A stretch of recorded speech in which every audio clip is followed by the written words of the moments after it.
Hallelujah. Thì nên tu ni ra này thấy 899 apa cái ni zako iting di chat no na jing khu ni zako hong ting de tan ning kom kho nga chu ni zagi linai phat khat ve kaman kha cho jing khu ni zako hong ting ki de hen hom thom ka sa dan dan hi ke chai ti ne lo hin idam sung ke taw le ti hi ka lung aw me idam sungin pathin e vi lo han lang idam sung ke taw li jing le ti hi than o me ike pau ven tu ni pathinin ni za ko thing di chat chan ge damin hin pui zo ven kim khat langa ho hen iti la thu tham di hu tam ta nga jing ai wanga tu nai hon i vet di wa iti ni za ko thing di ta i revival zo lam ti he kalung dong tu chung latest to pon hi katats nai lo ai 25 December pa hel set ka vet na lai tu chung tu pon chun i ho hi koi ten te ka wa mo koi ten te ka we tu chunga tu pon latest sun hello ka do tai sul tao in te ka tao cho zani masa ise bong chun ta sa le thaka wa ka cha kalhen te ai itiu tal ho na hi isu piu pol to yong ni kilo da no che hoi pol hi milung tong milung kho ata san le thi pi ngamati i ho yong hi su hi ding da no hin na kilung tong kilung kho lu hi la so na revival chan diu dan ta cho su pi khat ki yong le isu pyo mala ham zo ham pai ti ham khala le so na revival chang te ve ta lam diu ta chuna i ho i mi mo ve ka ti hi ki lo na i ho lung ta na khat pathin quality khat so koi a phan jong lao hetin mi dang tel su iti le lu da ma ti lai wa iti da na revival chan thi lu ham kum tha wang ila sau hi kyong ka fil mo num ka sa mo na thu hi ki tam se dal ki sa lang hi jeng le ti lung za no men hi chi ma ban wa nai lam chao men na hing chip tha di wang na samo mong de a bowling pa pathi ni i ho pan mon su pam ikido diu che pathin hung vinati le i chiu chi ho ki ne i chi wai le pathin a bol de an ki bol de Genesis som ni la ni lang hui va na hele pathin Abraham ko mana chapa e ho de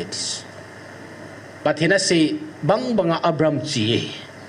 a chi la muna phal hun pha na pathin vai hom ki tan ata sanna confirm ga bolin acha pa dong hingin hong kilen pathin a bowling a sol han ball chain chisu pathin plan he tu ne ai ho a jong hi pathin hong ven hi chilai mona atia heli i chi diu i ball diu chi ho kine ikile lam le pathin i ppa so sa dem to pathin thu thu he i chen revival e lu diu ham i tabang mu theya physical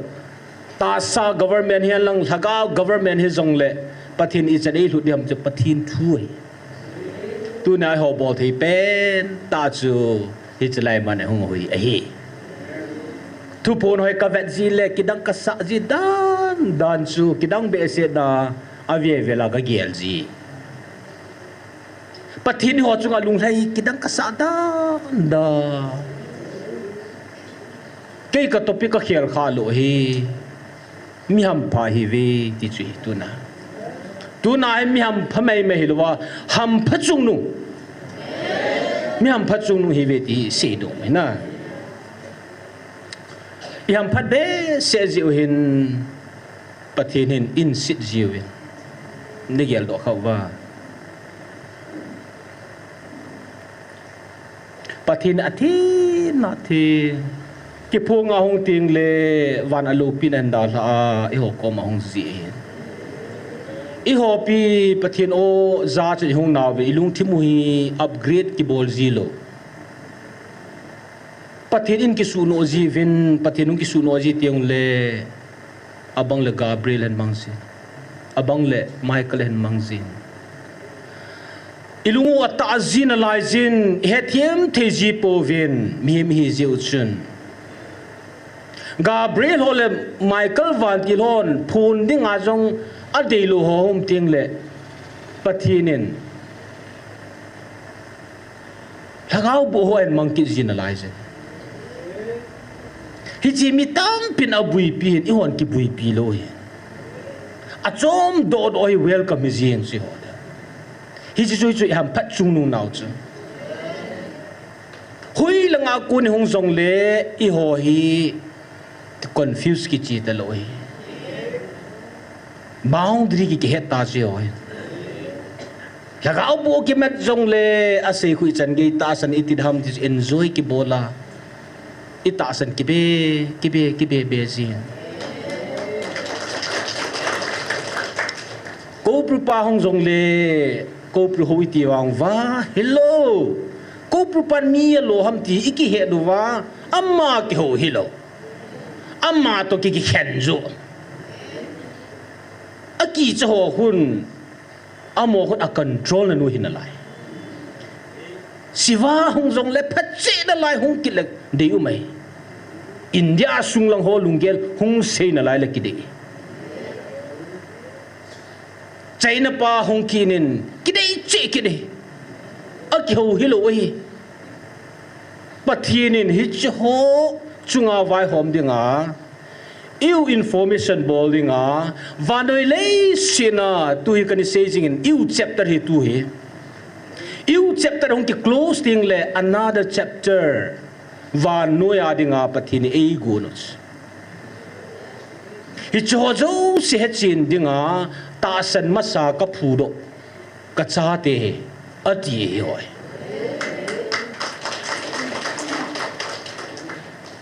hi ja chu abang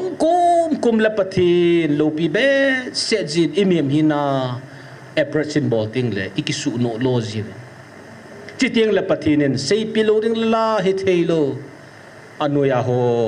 Gabriel ho Michael ho an mang chajin Gabriel Michael hona se nom lo tiang le lagao bo ahan mang chaji December 25 ni tu pon ning kuma sang som gup la ko ne ahin tu ni ni khon hi chilai kal han namun hi mi ten amu sit pen le atai tom na pin mun hi zong le ke dinga ke dingin kalupi na ki phun namun ahibove hichilai muna thil ki phunge supite ho sam zakhat le thum chang thum he banai le pathin phathin na bon ho khat le ni tin siminities tuna pathin hichilai o e za asau I ho ta san lama ikal son thini diwa I oza apau hi inungel ji diwe 69 a se na achun kalupi na ki phun namun ahibove ti chuchalai mun hi pathin alupi ni ti te phunam thaka vai hung san tawa pathinin amma kam chang tai lo vantil te ho jong aman cha nom lo chan ge ya closeness kinaina in nei tiang le aman an phun to pe zia abang tiang le pathin zingin zong asei no mo sei ne dinga ina khang ho le ita san no le iming hin ho ahong san wal ting la anui za ma van til hon ngan si ji a na van til te hon zong thu thiang lo ho asei nom lo ai wang ai ho te I chen thau I bui nau I het lo wa thil khom ting le anui lang ho aban bana pathin an ngan si ko pru pa hong en tin siwa hong en tin ai lo va hele vung su na China pathin hong en tin đôi hung yên tin cao hung yên tin ai lo vai le ipiham gulte jong azat zat hung yên Satan hỏi azat nam kim hung lo taloi si tia jong hung yên tui tia jong hung yên sampi jong hung yên Belzebul jong hung yên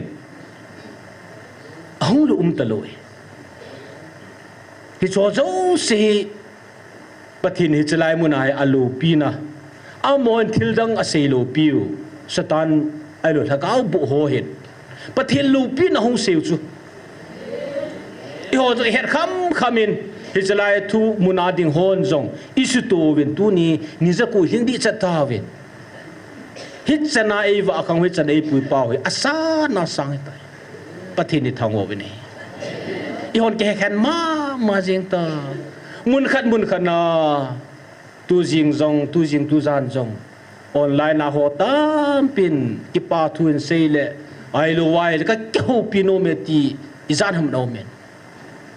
what sama se diong ki sei chin thelo phone a sei diong pung kal ni lu ji izong la phat nei lang le ti chu hi abu lain sei di telang ngap la lom dan chu ki phit bru lo ta chu ya chu pathin hi chana hi chalai mun kalopina aki phone mun a hibu ve ati a hi ya chu na amun chiting le pathin a o e za sa na paw chamcha iga ven no mo he aban chu sim zomai la ji ke man mun sang ka leng pon di cho amun na he asang ni mum hia he cho chu ka leng pon ke man mun hoi ka leng poi ti so hi chung ki phun ti lai chu he sau hi na janin evidence pun and season inung vet ji tiang luk sit ta ne la ki phung bo chu bo la ki phung bo chu na amma salang di da chu vrenda lang khu ya even nai luk sit ta chu chalai pathinung ki phun kidang mo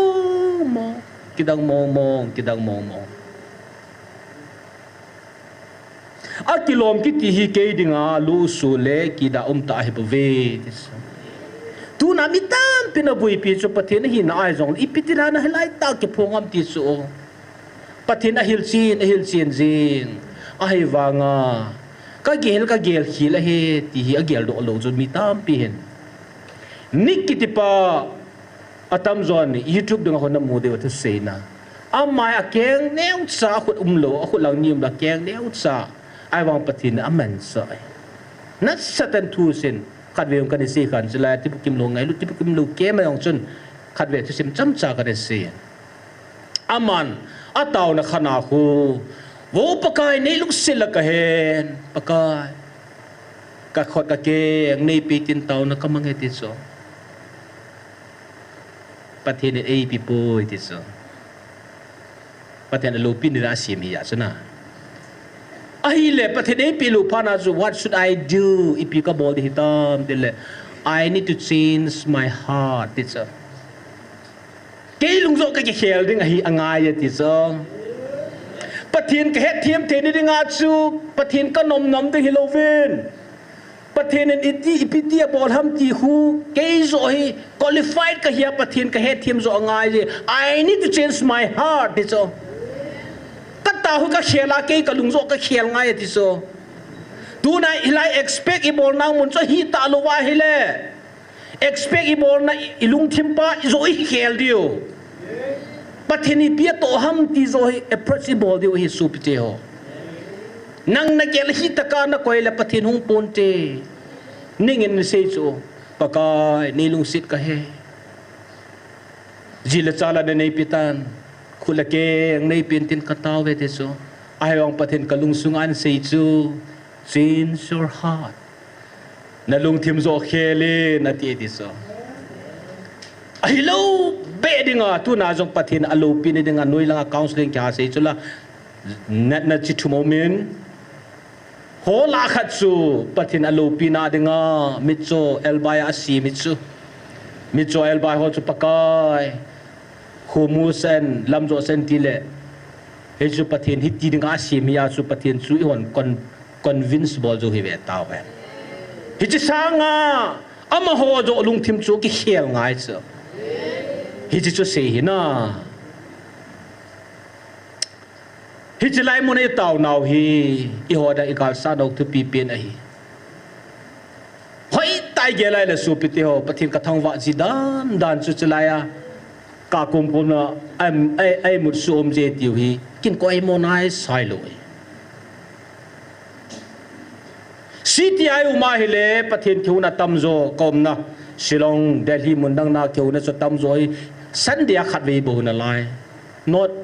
ni si hilo lai he chi sandia khat ve se ki khom yong chu 11 12 athang pe 11 13 yo ki kho pat chana ki khom ai hap ta na khat ve ki khom ai wan ki mu su chu en ne wa ja ko en ne wa ni sign to ai wa imut lo hi thil kidang ta lo chu ke wang ka se sil imut tau kholo bu chu ai munum nei imut tau ke wang ko ai mo lo chu ni khula zo iga san ni set bat ta hi zin ka zo hilo ni ha zo hilo aha salai ta ni chang sat no hi ta ta gu la dai zu lai ta ta ban ta ta akho lai ta anum diu diu phat hilo so tu hi yêu khot ki be ong te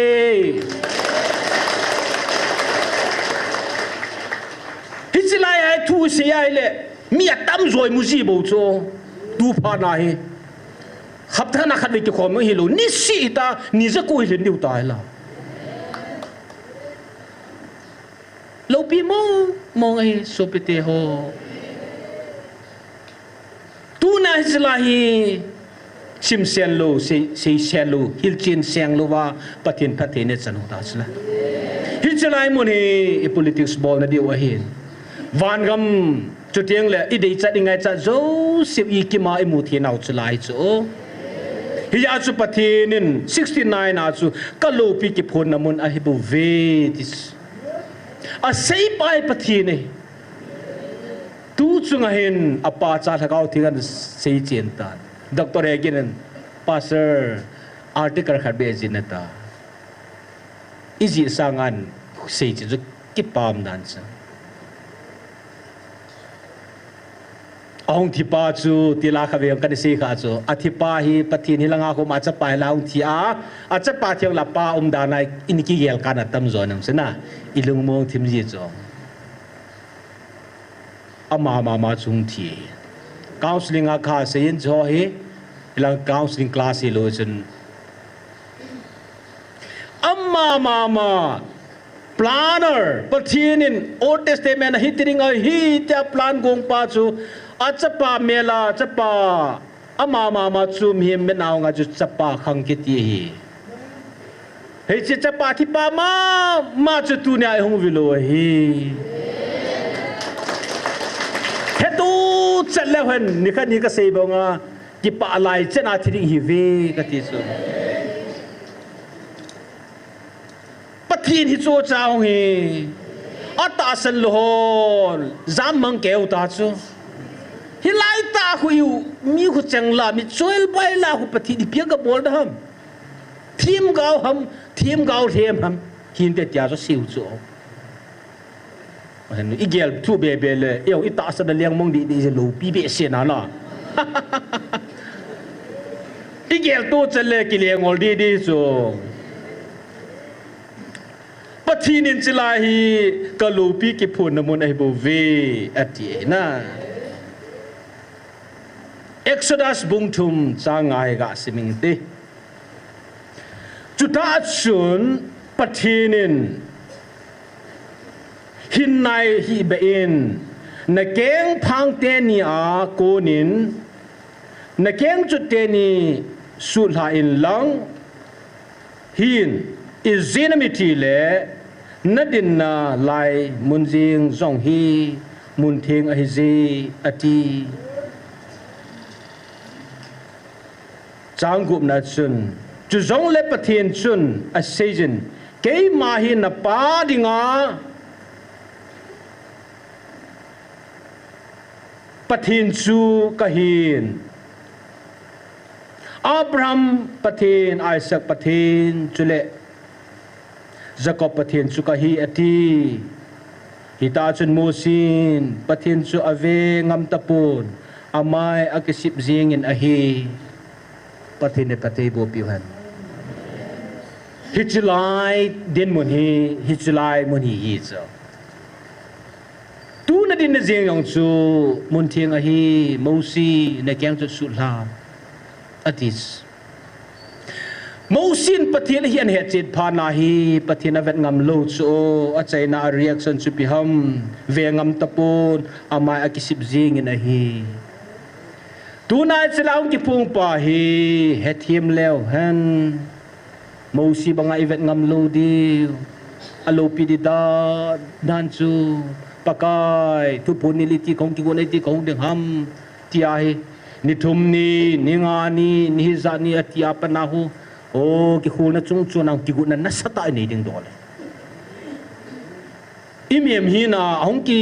doble na jong iga athamwa mi na bol pathin iki su nu tau chula hetiam leo han mosi bangin hetiam leo han imai ikisip diu sume mosi nadin namon sumun ting hi hizya chumi tam pihin pathin hi ai le chalaya ki phung de akilom pui ai wang pathinin angai chan ho mi tam pi lung su tu zu ka lu su eti ki ading akilom ki ti hi lu su le ki da om ta hi bu ve ati ya chi hoi mi ham pachung nu hi we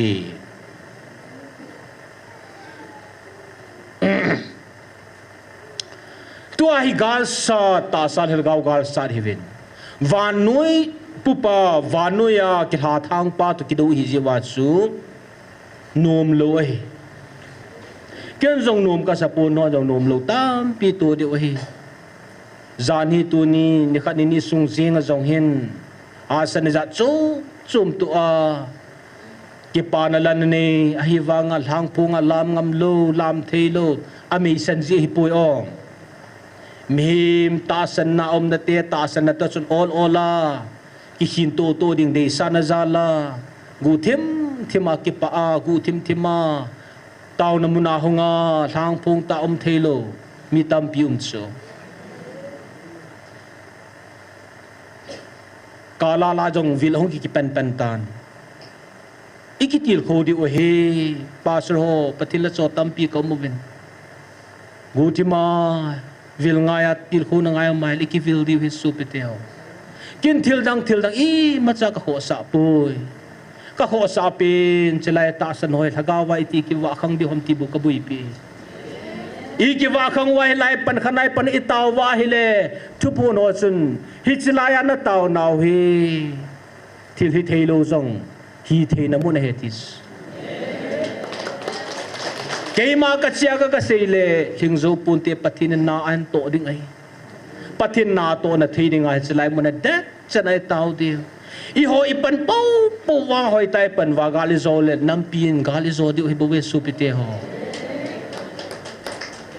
tu nai hon gali zo wa hi le hungam be se lo gal ta san tam pi ho jong in be lap di hi they are ready to join with us I hot ki gong ki join khom dingai nga tam pi mai amos mi sanji jong hi be se pun location na le to na za chum jong hintin environment za chum ji jong hinti ai lo le maybe another plan pathin thil gon kha jong hi thejin ti among theung thelo zo thu pi pun tu na nang na hong theya kim kharin za chum lung gyal ngai tu nei lai ta hilaya hung thia pa hi ham pha chung nu hi hi chang an laya chun chang an na tong ho ki chol ngai pui ti gal ka bi win gal laya chun gal sat mi ho ki chol ngai pui ti hi ji tu lai hot i bol lai ta wa hin tu na i bolu hi nam pin an ne ding a hi ai la tun so na i to gao chu koi manai chu do thelo di hi hijilai hung dol cha nang ma taw na dol che nang ma contribution dol cha chu te tu pa pathin chun in le pi du hi bo ni ya tu na ina to hi ni khatel nan situation khu general nam pian pi ding to nang ma each ma to du an pi ting le hi chlai ni siang ho yong in sit na alai diu cho ya tu nya hi chlai hung tawa min in dem wa gam la le tam pi bol ho hi ni khatel in sit diu na lai ya jani neo kharga asia hile pathin ka phathi bon hon no ho jing no na ke het chin pu ve na kin jong ka het chin zo lo lai no ja het chin zo lo lai het chin zo lo lin be sena lu pi be sena het chin zo lo na phathi ne chui ma khu wa mi akichi lo hilo lo pi wa i ho lui na tu zo lo i ho chi na tu zo lo pathe leisit wa leisit simpan nam phau ve ti kidang ka sa mo mo amu so ama banga thagau bu hon jong amu so ham pat de vet nai le na sa sa oi i wa hi hui lai gan pha long kinung le ji ta so i ta sanau le i lung thi mo he na tu chi ye xe họ có hàm lụp pa liung kinung le yu ta lung thi mo he hi lo mo pathin mu thi ông hi do loi loi na cái sa pa hot amit dim set ve le tiu cho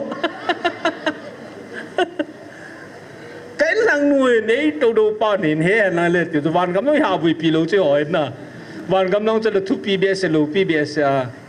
iki pa je u hin na van kam nong chu pathin thil som he le si ji no hin bol tan ki vil ha hen ki tao hi tirana thil hoi tiom hin bol tan ki ti so hil ho mo thu phu noi ve la gil che chi hi panga gil mi het za khe yong le hi ba gil ki pa ai wa ka la kha nan se le yong ilung le han do di su ko anu ti lo wa na nu te phap bin in ko zi in sunga cha te hildinga kin la kata san kasi go la kat sa ten le khe loi ti a si jin ji ke lo ai langa helanga ata hila ke ti chu lu sin hum the da ro chana helanga hung pa la hoi alo pi ke mong helanga mi het chin the da la ke se chin zo lo tel nu te za nam kan he gen the cho gu tim ma in pam na khong a phone kan bol hi cha te nhung CPU ti ji amo masanga ko ri ong ki cha jiu zam jiu cho bang na nu la pa la dat sa da ta san cha te ho chu la tu la le si na wet sa mai pi ke sia YouTube pi ke sia ti ho su to wa hele mem chi na cha bul wa hele a het chin the lo cho gu ti mai nu le pa te za na gari kan thi i ho yong ki gan thi ma cho translation ka bol ji lai ting le ka ti za ji dan chu kim khana da ki pa na hi za kim khana ding a ol ha sit na hi so ji ve na hele tu na chlai mu na i tau wa ko na he pathin ai thei lo jong hi thei sa na mun chu chlai hi ya chu i tau jin ngai na tam pi ki ja jong hu chi pi jong ki sei di tam a pha le ki chai ki di tan na ki go nong sei ki lo di tan din na hi ja chu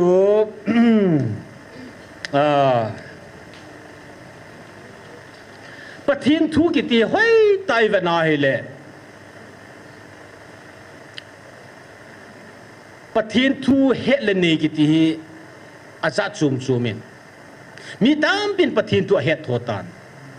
ani tho puna ata san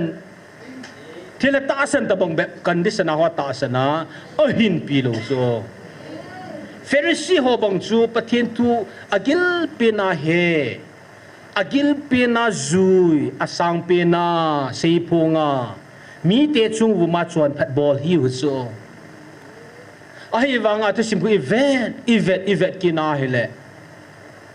hi chi chuan phat na cham kim bol he na chung nung ne ai lo pathin chung nung ta ho sanga apina pana chuan si a sei ni chan gia a thilo la ma da kan ta pui tia cross a ki khen be pa a zilanga pa ham bhazo chu bắt thiên thui na igel tu sẽ lệ thil kí đọc chứ mẹ chọn pan na hold đó thêm mà ti va trial hẹn là chín dấu xe bol thêm ti vang va hinai sai kilo anh có khát vi sang hộp sôm mai sam anh nuôi lệ Israel te chọn đàn duy đi ngang ta sẽ lâu chọn city ni là khát bao chu anh có hôm kia na Nicodemus bang chụp đi xuống sa ta kim chu na say dấu say cái này hoa pana kan bol sai sai tai ti holoi ngan chu Pharisee hoyus ai wangin am hon hin khom kia sang ta i ho level long lo sang ta China thiêm na chọn phát na phát thiên na duy vang va ở đây nhà anh khulum kia chọn sipa chặt thấy ta lo khét bèo hai lung thiêm sẽ chặt pa hai pa à có kiêng chặt thấy ta lo chọn sẽ ra cái khen bèo cross à van na yang lo le ya yang lo pa chu van le cao pa chu à su về là thi điên à to về là thi điên à dễ về là thi điên à về là thi điên hiện va ông hình dòng lệ ama hi lấy xét chung à muốn dòng pi ta lâu chu cross cái khen bé miêu chu in muốn lâu muốn property he has no right to own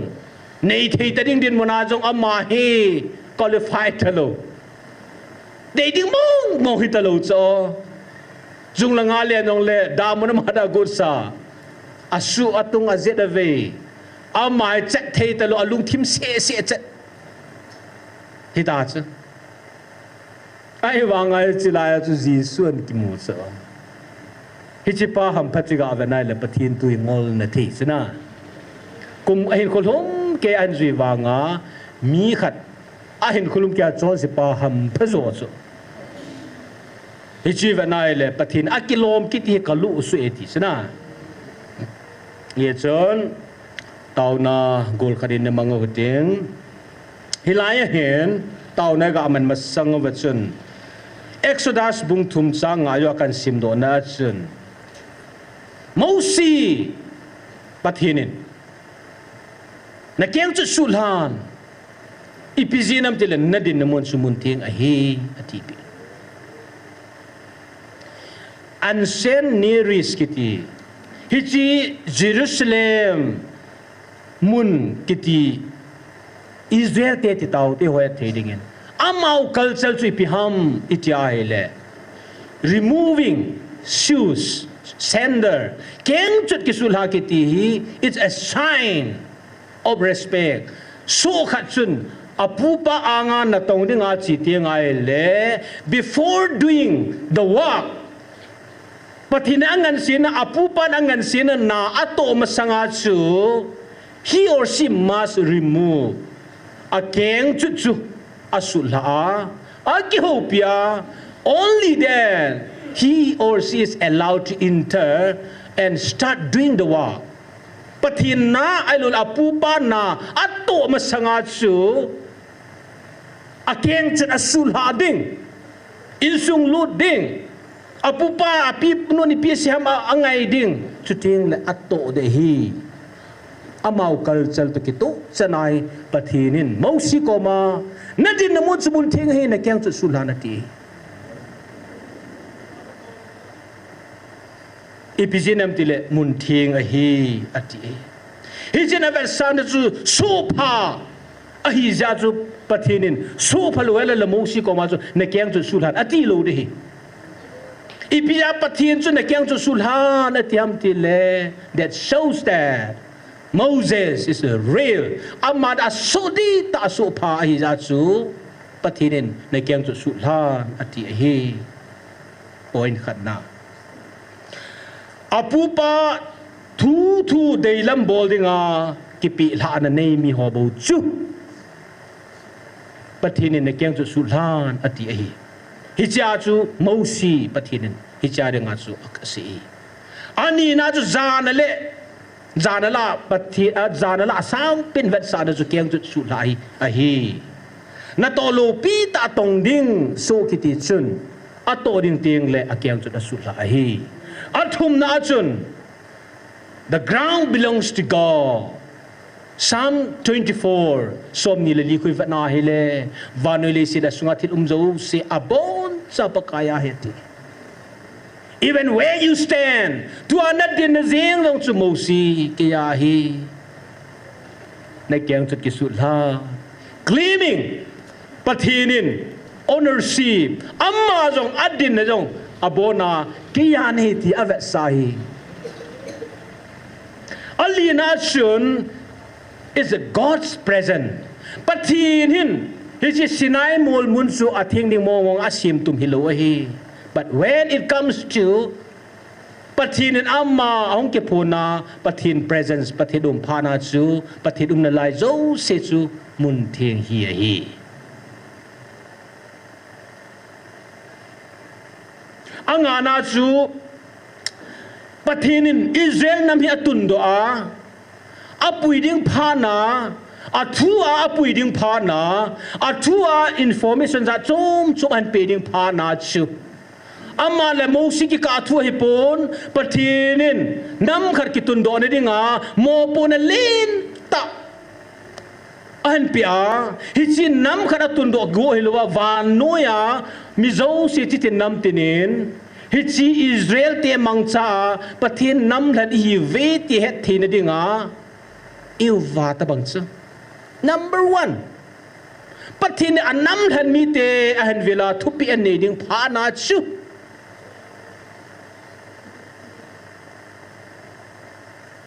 Nam namun sumun thiang hi ati bi pathin ta pathin ti ke man confront ke mai tu ta an saying thu hi ke ngai phatan nam khat ka tun do de hitai kan peding thu hi namet nang ma hi na to na cho par thilo hitai ka tun do ding kan saying future kan saying kan si na lai ding ho hi nam khat ki tun do ne ding hitai hichi phana chu pathin engage and bol phana chu point gum na chu pathin atun do ding nam atun do ding phana mosi na kyang chu sulhanati agum na chu that shows a remover of an ordinary life mosi pathinin anho pi sing an mang nai ahi wanga thu gi satan peding phana chu nang ma hin zo sida thatan ti nei nang ma na hin ordinary life tila nang nuap kuna nong pina nahi na nature chu da thatan human brightness nakili sana chu da thatan alang khana nakisun la chu da thatan ti nei na tu la hi Dr. Puomen BP sang le BP ni mi a danger na kibangas hethewa asang se bo hilo anim nang bo aninya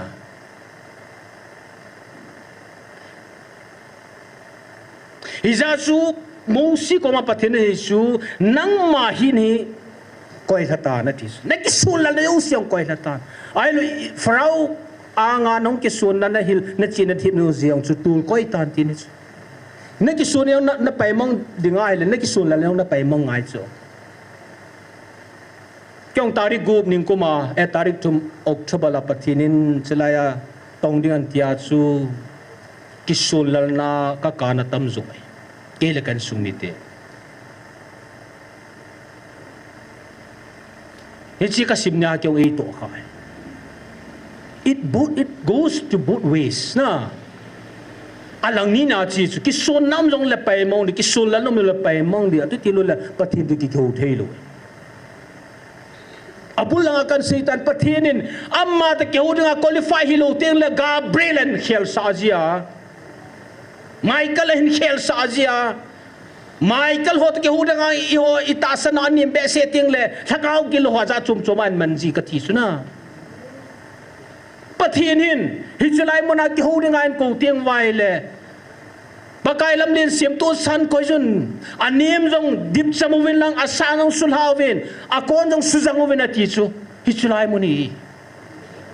kyong tu chan ge pakai ipikabol ham chlaya nei kova ipi ka ne dam ipi ka bol dam ti jing jing na lai nei ko na wang ka ke pa e agon jing chu ka het na gon chu pi ham ka ti na lai chu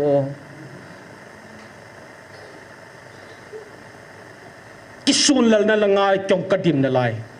paka iti ka bol di his ong iti hu ka bol di his ong ka ti jing Hisela he mosi pathin na ki mu pi IPCM taile remove an ordinary life nangma nakison lalna nakison na naming hina naming lunggel chu pailha natis du surang lesson lin ta pathin ei piu sula nangma hom hem lunggel pailha natis mem lunggel santi ti ting le pathinin oh, katu saying he say piring avat na live atizia hita su insu ka jijiwe asagi na su ipirang apathin mosi koma na kyang ju sulhan atiham ti ahele submitting to God's authority pathin tahata pathinin len ta hen man sana ani nom na lai nang ma ki pilhatan tinai arizan tam piomen sagi bo ga si we het te diwa a sarman hi zilo ya chu I taun de diu le chlai hung o hi chlai mun hi athu pi dan chu si we pathini chlai hi kamun thing verse 69 kan simta chula kalupi na ki phun namun a hi bu ve midang ten wang a kilom pu atin kilom lu kia dang lu sum ta bu ve atis tu nai chlai pathin ki pu pa hoi ta he chin wa hile I hon jong mo si banga I me ne zo se remove I bol di ngai I pai lau ngai mem lung gel zo si pai la di aban lang chui ho tu pun chui ban lang si ma hile minang te tu se ho ku ta san he ve zo tu he bo ve Satan ki chip na hibo ve ti so tu lai tu so la so za chum ta ki che hi ve na ti so hi cho ku to na hibo ve ati to ne ti ki te lawang tu nasata to na hi hilu ti chung do kit mai the na ai wang pathina se la se ji ipi se diu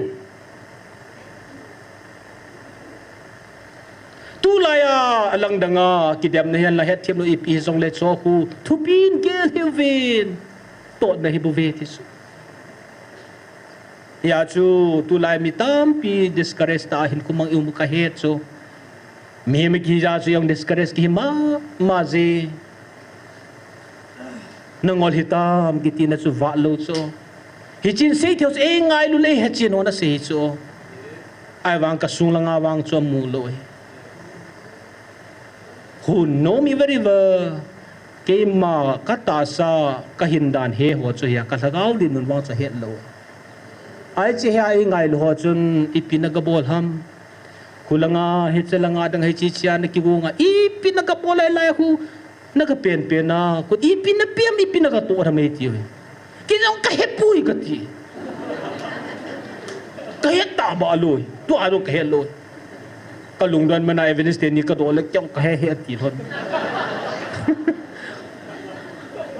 ki jan ngam me ka ti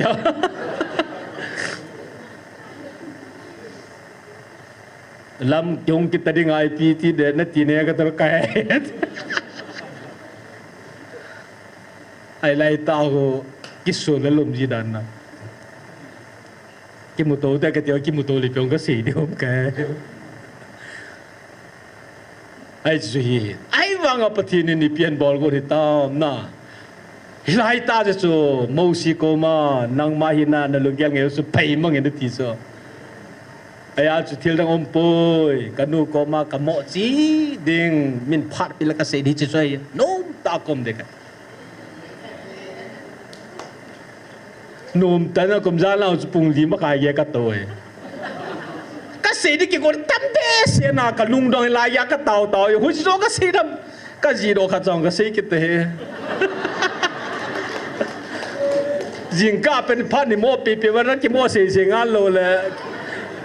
ki go dari tiong le mun thieng hi ya chula la ki pathian thu chula ki nel pe thei lo ong ki din do le ka te atama tam jing a verse ka gi sai do ta hi ja chu tu nai se no pen tau chu mausi na din mon su mun thieng a hi na sendal sul ha na ti point si kan si na I had no while you to my nung lut di wai tai kan vel se le tau nau phat ka la mang di na poi tam piu me hi chi chu tu na jong I ho hi chlai mo na hi o he to chat le hen paka iti diu da henu num be sia athimil jong iza nom diu tam na num hi chu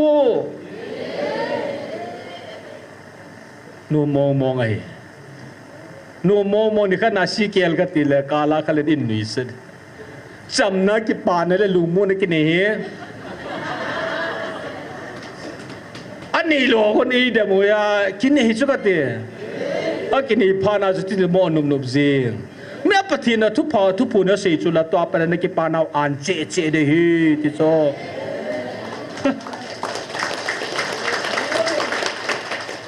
an che đi à tôi hay ít buổi che bao ấy an nai hết sức Jesus Christ ông bên na chút bùng thum mất thì sao bùng thum hi na khuôn và con ha ta xin phát Bible team họ là psychologist tam pile các team họ khôn dàn la bùng thum le bùng đi cái cả sung hi hi chulai Satan ra active lo hết tai thế but thì chulai tao thil kidang ta bol if you happen to wake up hi cha khu zan na kha pung thum la pung di ka kha le ki tho do lang pathin hinga hoi tan taw na mang ti ve taw atam zo kon that is the time pathin na satan jong active lo hi chi a ki khan lai ta ni sa le su le zan ki khan lai ta hu pathin ada most special he ti ve taw so na kan he dai wa tu chunga pathin Jesus Christ pin phanan si ta chun ka ga su to le kidang ka sa he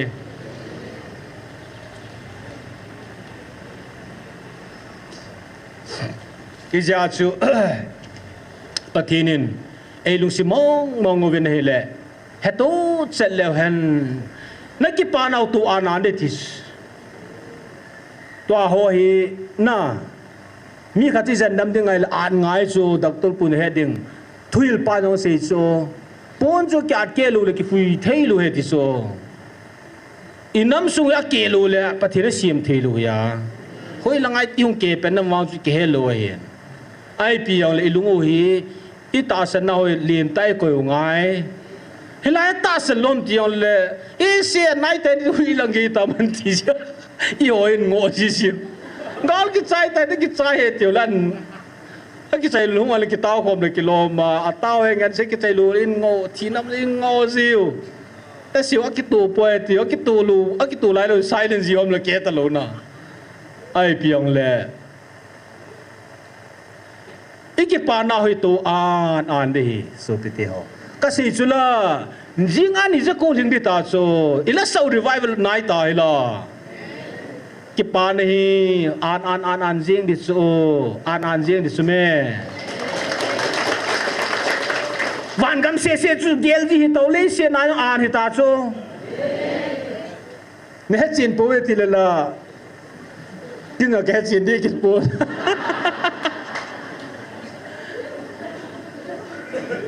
cái pa nào hiện nay cho thì tại chỉ cha ta sa mu thế đi cho anh hiểu cái gì ta số mẹ ta sa yung laga wang patin katsa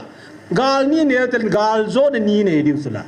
ta sa mu the laga mu the ani ni ai na hi ta cho kum tu mung ring ni ta la a kum kaya se dinga kum li kum ka hi ta a kum an ni khu sima da kum tum ring ti chen hi ta cho la ulin tiang le patinin a ki tiam pa jo ki ti du a bol de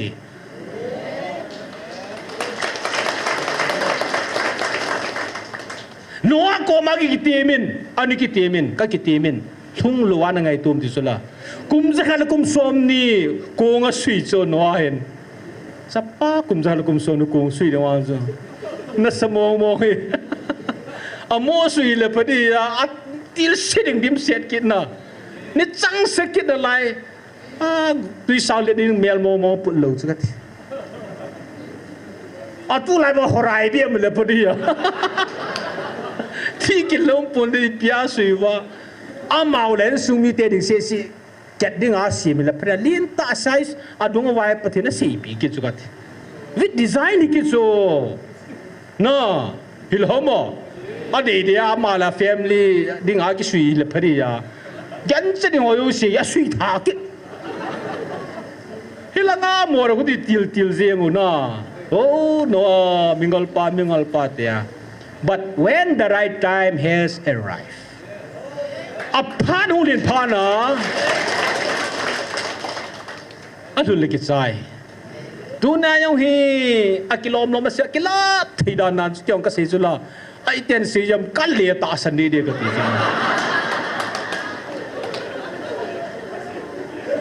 ya lai chu si di mo chu pam lang tu ha ge hi bin ti no ti da to ke yong hoi ta ka ngai le ka lu di de ji bo chu me ya chu pati nei podium de mo na nhưng có một tập là cho cao simi upasom là sĩ ghế bỏ lụt cho lại pam năng thu na la lại đi hôm chiều na la gì này là muốn đang ngạc cái phong mô hem ta các cào hơi bụng xuống tôi nuôi vào mà bắt thiên thì lúc sẽ pa cho nãy bỏ sầu xuống gu thì mà tao nào doctor Hagen tao nó cái sudden see đó hey mua tao thế cái lo có mà Gabriel tụi nó cái số tổ lo gì Gabriel tụi cái số tổ viên anh sát lo ipi này gel lo cái gì hết thầy mau lo na nang si kun ipi te point na bola siang kisi nu bisi la mo da chu su tu ta bang hi chun hi ti chui ye chun tao na gol khadin mang hoten thakau mang ding ho hu don tin chilanga counseling chi jinga hi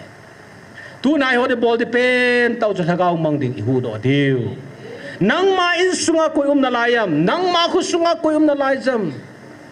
I hoi ke pawang wa ni khana ka translation ka se chula ata san lo hol adem ho dinga thina tun sona ma tha na thu he ti chu chi athum na pa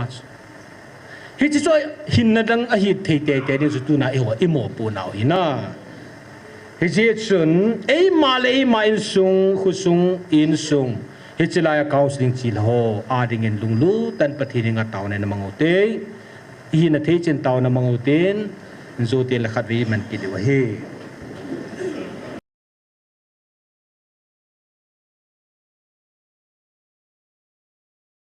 te na taw na khat le la khat sa diu cha chu taw nei chai di win tin la lam ka ni la sa diu chu kalung leng vai kum le ti la chu na hol san ni koi zu win long pa kai hung le ngin ati na tu lai ta hin gal sat hi ziu hin ta salama jong ka kum le ilung aleng vai sin thakau lama jo alung leng vai sin hi chi pha lai ta pathini ko wa kalung leng vai kum le pa kai hung leng in o iti wa nom ta pa kai pathin wa choi ding in ani ki wong su kai ho chen Bible chang mun khat kan sim ding tau na point kan phun ding chi chi pha no chai dang hoi de tai Exodus is chun bung thum simoven Exodus bung li chang som la khat na hi hin sim vai ving ka te tau na point na de ka la nom khala ni ji chun hi chun pakai jan aza a sei pi tai mehem kam sim pa chu kui ham mehem pa mo le nangonga tha a mit so le khumulwa koi the chu kui ham pakai ki pa ke ma hi ka hi lo ham hi je chun tun si singin ke ma nang ma kam nang ma kamin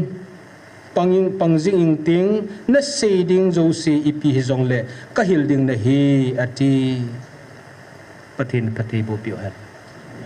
hi chlaya ka la do nom zu ke kam sim pa ka hi lo mat kam sim pa chu na sim pa hi nang sim pa kam le sim pa chu pathine ai le pathin izakai sim pa chun thupon chun kidang ta hi chlai sim le hung sau ta ding ji chu hin se thok e no het sau nakul vua vulo hoti so kin ka sehilo asimpa na sehiso kim khat nakuli awa vu bulo ta so pathinin zong adet mo ai tai na ahi na bang ta bole thiro ri ta so pathin adet mo ho chui hon ipio iki khiu khiu pi diu hap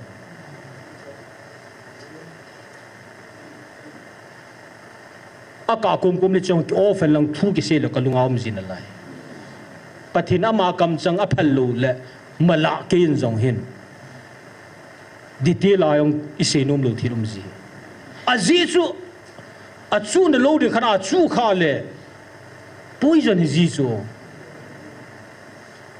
ai chu wa nui na ve satan no ve de ya chu pathinin azadi wa ka sei chai ma sanga pollute akisu bu na loading tia microphone lu si an off sa apam na hon za lo abanaw na kulva vul hoti so a simpa chula mosi ko makam simpa na kul simpa ke tile a simpa chun kui na kul chu wanga kui na kul chu binga kui na kul chun azadam azalu ram cha head hi so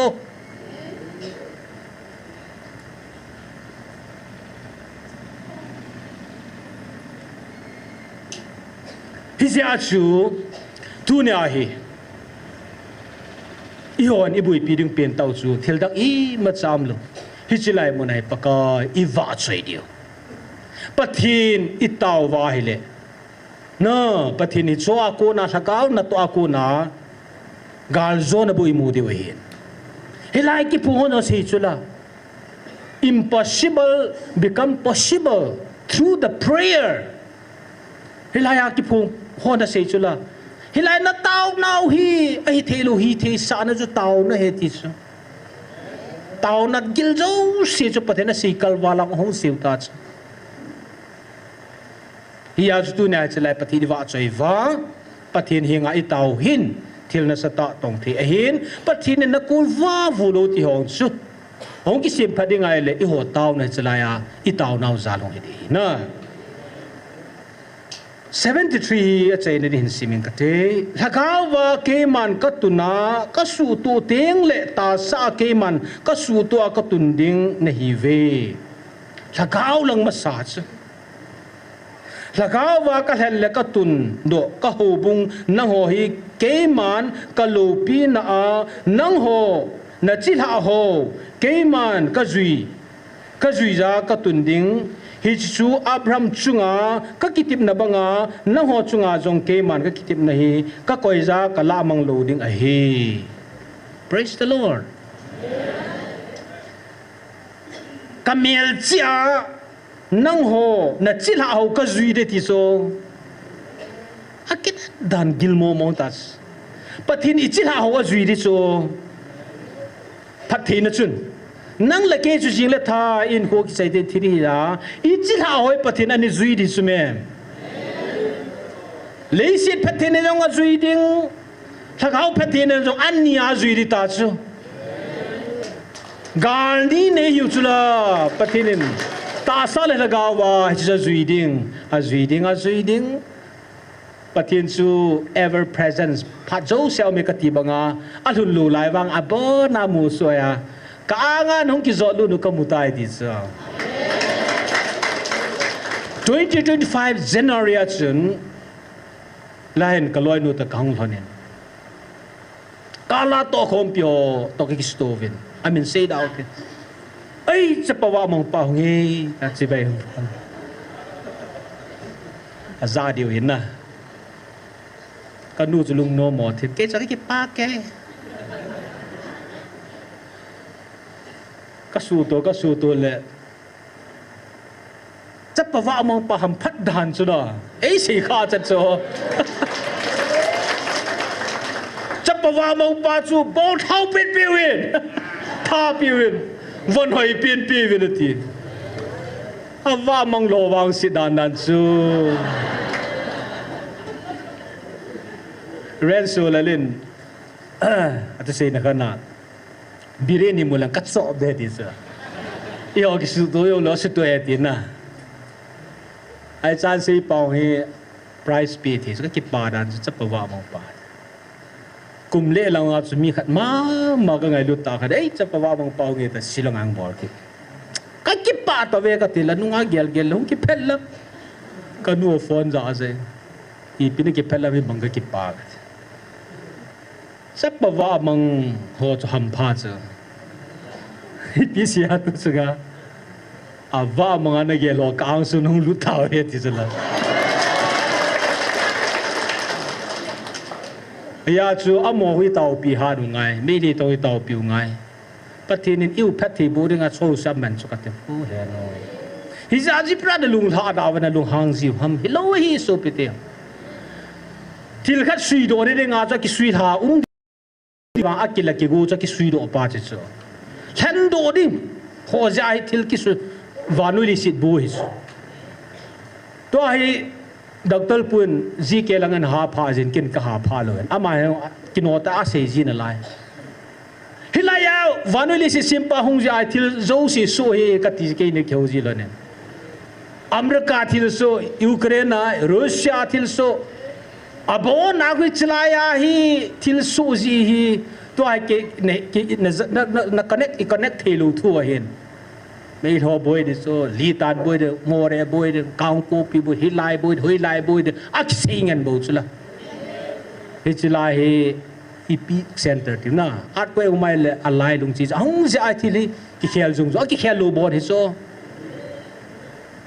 zani kan se na khat a chai na ga se chin no men pathinin Israel te ka pui lai sanga tu chung no ka pui na ha sa zo it is ngai lu nan pui so Israel te se ngai lu ting le sin hi kam ka ko ya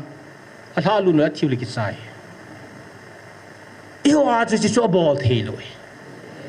a hi wa nga iki pa di jong hi lo a mo de ngong a save zoom hi lo ni ka translation na kan se tai ni na chu ga se gol le part ki no ya kan se se clarification ne ga bowling ta hi chi ka le nin kai mu thei poi ka ti suna ki dang hi chu vin ke man Gabriel sanga chirup sanga Michael van til thing kain solin a le kha zola chun ki pa ne le da no me ti suna a hin nang ho ata san ho dinga ki pa na hi ki pa ru ta saung gam tip gam lagawang gam tip gam lo ti ata san lo ho ke ma thu cheng chilai ki phung pa aki phung pa ta ho tiu sume thil dang okay so aki sdam jo okay ipi piang okay na la sa okay ni ki ko okay aki phung pa bol daw na ti I ho bol a ko in ha lai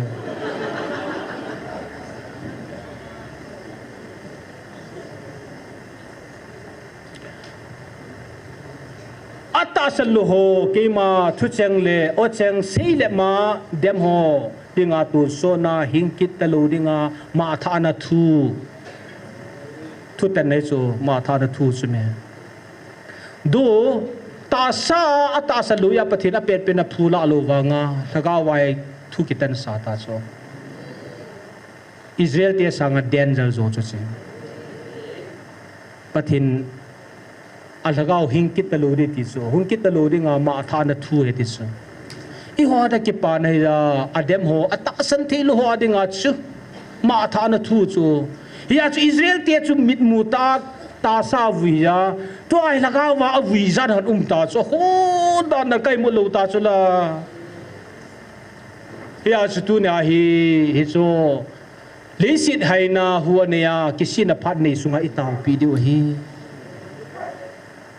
ji se no mai Israel te cha pe den ko ata se ho ki sai jen I ho ai laga wa hing ki talu ding ati le I ho jong wi sama ma hi so adam sung wa hong kinung le lo wa hele ya chu tu aya tau na ga man di wa chu tu lai ta gan thin za chum chuma ho bung te ho ko sung mi in sung ka la a chilai hong ji a gan thi tu khanna tau nan gel do tin ani na ho lam kai ho so nam lam kai te ho jong itaw pi di o hi hồ lâm cái tâm pin hết thêm thì này pu vin i ha se len nal zilo hin kia hồ lâm cái phát cái gì chun i tao pi kalwala dang lo hi pathin hi chulai thu ten sa tun so na hin kit lo dinga le kha tho chu hi ati a ko na hong thai ro thei te ni diwa i tao pi diwa hi he chi tu pun la ya hin ipakai pau kapzi cho thagau mang do an gel do ting le thi su ji chme thu ten chula tan te ding hiza hizong le tu na hon ika pi di hi chang thu ma de nga chu taw ne man di hin tin hin vel sing kating hizalaya hong ja gan thin da chu ma tu ho lam kai ho sa ho ai thim lo hoding taw na mang hu tin gala tol nei hi zevin mun som gam chu man tu jing tu za thu la ho ha zo si jong taw nan gel da hu tin la chi mu le bon chanding sa taw te tàu cháy này upa mang nè vin in cháy pi